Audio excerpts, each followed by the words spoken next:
पुण्यातील डॉक्टर बाबासाहेब आंबेडकर उद्यान, जिल्हाधिकारी कार्यालयासमोर महाबोधी महाविहार मुक्तीसाठी आयोजित करण्यात आलेल्या राष्ट्रव्यापी धरणे आंदोलनात मोठ्या संख्येने नागरिक सहभागी झाले.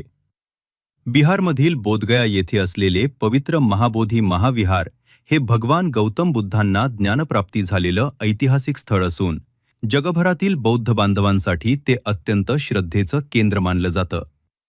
या महाविहाराच्या व्यवस्थापनाबाबत बौद्ध समाजाच्या भावना लक्षात घेऊन न्याय मिळावा आणि व्यवस्थापन बौद्ध समाजाच्या हाती द्यावे या मागणीसाठी देशभरात शांततामय आंदोलन सुरू आहे.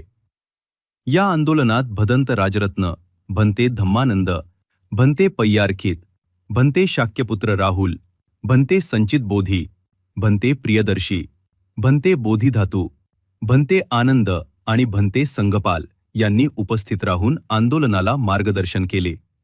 तसेच या राष्ट्रव्यापी आंदोलनात पुणे शहरातील वंचित बहुजनचे ज्येष्ठ विचारवंत वसंत साळवेदादा, माजी आमदार ॲडव्होकेट जयदेव गायकवाड, माजी उपमहापौर सुनीताताई वाडेकर, नगरसेवक निलेश आल्हाट, माजी उपमहापौर doctor Siddharth Dhende, DCM society general secretary Vishal Shewale, Gautam Nadgamkar, Bhagwanrao Vairat, Mahendra Kamble, Mahananda Dalimbe, Bhimshakti Pune जिल्हा अध्यक्ष आदिनाथ कांबळे, विजय हिंगे, वंचित पुणे शहर अध्यक्ष ॲडव्होकेट अरविंद तायडे, ॲडव्होकेट किरण कदम, भारतीय बौद्ध महासभा अध्यक्ष KV मोटखरे, DN धाईंजे, रिपब्लिकन सेनेचे विवेक बनसोडे, युगराज बनसोडे, सुजित यादव, मिलिंद गायकवाड, राहुल डंबाळे, बाळासाहेब कडाळे, सम्राट विचार मंच राजेंद्र शेलार,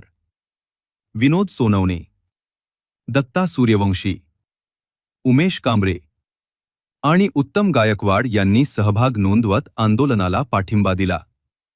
या कार्यक्रमाचे सूत्रसंचालन भंते धम्मानंद यांनी केले, तर आभार प्रदर्शन बौद्ध महावीरांच्या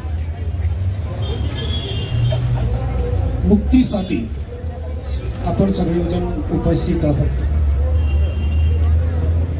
या ठिकाणी जेव्हा आपण बोलतो, याविषयी भाषण ऐकतो, तेव्हा लोकांचा एक गैरसमज होण्याची शक्यता असते.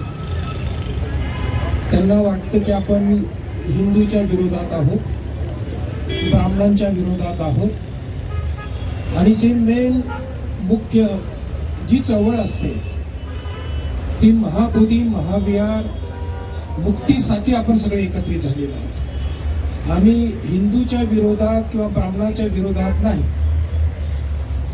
जे विहार महाबोधी महाविहार ज्या लोकांनी त्याच्यावर कब्जा केलेला आहे त्यांच्या कायदेशीररित्या आम्ही विरोध करतो. ही गोष्ट आपण लक्षात ठेवायला पाहिजे. तर या ठिकाणी महाबोधी महाविहारावर ज्या महंतांनी जो कब्जा केलेला आहे आणि फक्त कब्जा करूनच ते थांबलेले नाही, त्या विहाराच्या आजूबाजूला भगवान बुद्धांच्या मूर्त्यांचं रूपांतरण वेगवेगळ्या देवी देवतांमध्ये करीत आहेत. बरेच मान्यवर जाणकार लोक त्या परिसरामध्ये जाऊन आले, त्याचे व्हिडिओ सगळे प्रसारित झालेले आहेत. त्या बुद्धांच्याच मूर्त्या आहेत, पण त्या ठिकाणी त्यांना 5 पांडव बनवून पैसा लादण्यासाठी तो प्रयत्न आहे. म्हणजे या ठिकाणी महाबोधी महाविहारावर झालेला जो कब्जा आहे त्या कब्जासाठी आपण 2 प्रकारची लढाई करतो. एक लढाई आहे कायदेशीररित्या आणि दुसरी लढाई जी आहे, जो समाज आहे, बौद्ध समाज आहे, तो फक्त भारतातलाच नव्हे, फक्त महाराष्ट्रातला नव्हे, भारतात पूर्ण भारत आणि बाह्य देशातील जे बौद्ध राष्ट्र आहेत या सगळ्यांची ही मागणी आहे की त्याचं व्यवस्थापन कुणाच्या ताब्यात पाहिजे? बौद्धांच्या ताब्यात पाहिजे. ही गोष्ट आपण लक्षात ठेवा.